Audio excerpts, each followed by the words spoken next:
Alright, man, what's going on, y'all? So in today's video, man, this is gonna be a very quick video, and I don't know if YouTube is gonna push this video or not. This might be actually a controversial video, but it's just a video that needs to go out because I feel like this is not spoken about in our community and just in general. So today's topic is what to do if you get pulled over by the police as a black man.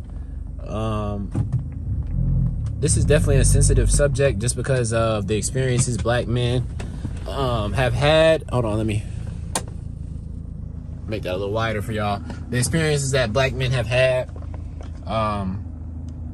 with traffic citations and just police officers in general when it comes to driving on the road or the interstate. So let's just get straight into the video. I'm not going to waste too much of you guys' time, and I'm just going to show you guys some of the reasoning why you guys should do these things and things that are going to stop you guys from being injured even worse or maybe even killed when you're pulled over, right? So one of the things that I was always told and that I learned from other people was to actually have your hands on the steering wheel when you get pulled over, right? You can also interlock your hands, right? I'm holding my phone with my other hand, but you can also interlock your hands and put them on the steering wheel. And the reason behind this is not only so they can see your hands are visible and not reaching for things, but this is also just so they know that, hey, okay, there is nothing in his hand, and they know you're not searching for anything. A lot of times when people are getting pulled over as black men, for whatever reason, the officer feels like you're reaching for something. Maybe you might be in your seat to pull out a driver's license or anything, you know, or maybe you have a weapon and you just want to make your weapon visible for the officer. The best thing to do is just not to touch any of that, and then just go ahead and just put your hands on the steering wheel, and then just go ahead and tell him, hey, you know, I have blah blah blah, can I go ahead and reach it? You know, even when you're reaching in your glove department box, just ask him, hey, can I reach my glove department box? You know what I'm saying? A lot of videos I'm seeing are people reaching for things, not saying that they can't reach for things, right? But people are reaching for driver's license, insurance, weapons, right? Whether they're just whipping to the weapon to, you know, show it to the officer, or, you know, to reveal it, right? So they feel safer. But it's just not communicated to the officer, right? Some of y'all might feel like that's extra, but like I said, these are things to do to stay alive as a black man when you're being pulled over. The second thing I would say to do is to put your window down, right? Put your window all the way down. When you put your windows all the way down, and when I say your windows, you can just do your left and your right window. A lot of people won't agree with this, but my reasoning behind this is a lot of you guys have tinted windows, right? A lot of you guys' windows might be dirty or blurry or, you know, super pitch dark black, right? By you putting your window down, you not only let the officers see that, hey, okay, this is how many people in the car, or that you're not actually reaching or anything, or you're not actually trying to, you know, maybe drive away. With your windows down, they can see you visibly. They feel safer, right? They're not uncomfortable. They don't feel like you're reaching for anything. And it just knocks out a lot. So, but with that being said, a lot of you guys might be smoking. A lot of you guys might be doing some things that you're not supposed to be doing while driving on the road. And then obviously you wouldn't want to put your window down if you were doing that, even though you're not supposed to be doing that in the first place. For those people, I would say still, you know, just a little crack, You can put a little crack down on your window, you know what I'm saying? Just so the officer can see something inside of your vehicle, you know what I'm saying?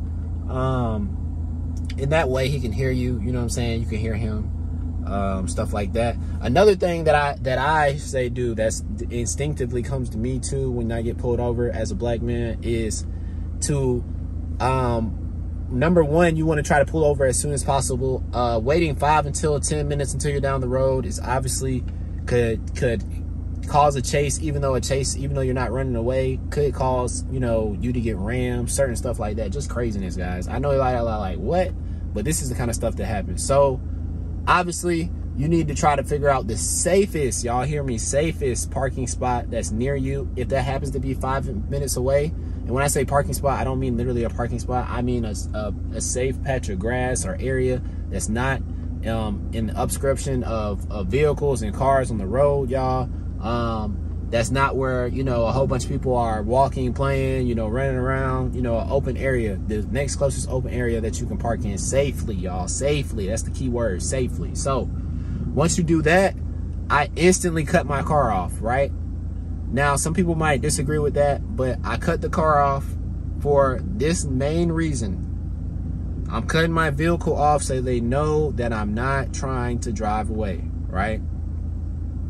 Obviously, you guys are not going to drive away. If you're watching this video, you're trying to figure out ways to be safer. But by you turning off your vehicle, then the police officer knows when they actually come up to the vehicle, hey, okay, well, this guy's vehicle is off, and they don't think you're going anywhere. You know what I'm saying? And then once the thing is warning or the ticket or citation is given, then you can turn your car back on, you know, and they know, hey, okay, well, he's turning his car back on. He must be leaving. What's some other stuff that I can touch on? I touched on, you know, telling the officer when you're looking for stuff, or can you open X, Y, and Z? And we talked about the windows down. We talked about turning off your car. The last thing I want to say is literally just your mannerisms, man, your etiquette. Like, a lot of stuff is escalated because of an officer might feel like, you know, you're being intimidating, or your voice is intimidating, whether that's your inside voice or it's not your inside voice. Especially as a black man, you know, for some reason, people are just intimidated by us. I don't know why. I'm not saying everybody is scared of black people or black men, but for the most part, an officer is, you know, is going to be more on the intimidated side when he pulls over a black person compared to other people. And one thing I say to deal with that, was basically everything I just told you guys, and then just saying, you know, just regular yes sir, no sir with your answers. Obviously, certain questions you do not have to answer. You could wait until, you know, you get a lawyer if it goes that far. Don't feel like you guys have to answer every single question. Another tip is too, obviously I'm not a lawyer or you know, someone of the law who can give you, you know, advice, you know, financial advice or lawyer advice. But if you are pulled over speeding and you are asked, sir, do you know how fast you were going? You can say, I believe I was driving the speed limit. Or you guys can go back to the default number one that's always worked for everybody. You cannot answer the question. Yes, guys, you cannot answer the question. No, or you could say no, I don't know. I don't know, right? That's pretty much gonna be it for you guys. This was a random video. I don't know how, this video might not even get a lot of likes. This video might get a lot of likes with a lot of people complaining about X, Y, and Z. Or, like I said, you know, this video could just be skipped on and it could just be another one of my vlogs. But I feel like I had to talk about this. If you are a black man, please comment below if you feel like these help you. If you feel like you disagree with certain ones for a certain reason. If you feel like you have some stuff that can help some other black men, man, let us know. Let us know. You know what I'm saying? Black men are going to be the best people to help other black men figure out situations that black men come into. You know what I'm saying? Especially when it's dealing with your life, and, you know, you possibly receiving citations or jail time. So, with that being said, man, I appreciate y'all tuning into the video, man. This was really just like, I don't know, this was really just on my mind, really, to be honest with you. And I don't really hear a lot of people talk about it until something bad happens to black men. But I want to specifically title this video for black men. If that makes you feel some type of way because you're not a black person watching this video, especially a black male watching this video, hey, I don't know what to tell you. You know what I'm saying? When they do other stuff for other races and other genders, you know, it's not looked at as, whoa, you're being racist or blah, blah, blah, or this and that, or, hey, what about us? You know what I'm saying? It's not looked at like that. So, I appreciate y'all tuning in, man. On this channel, we usually do vlogs, man. If y'all want to enjoy some more vlogs, man, or if y'all want to support the channel, man, make sure y'all hit the subscribe and like button. But I'm out of here, man. Peace.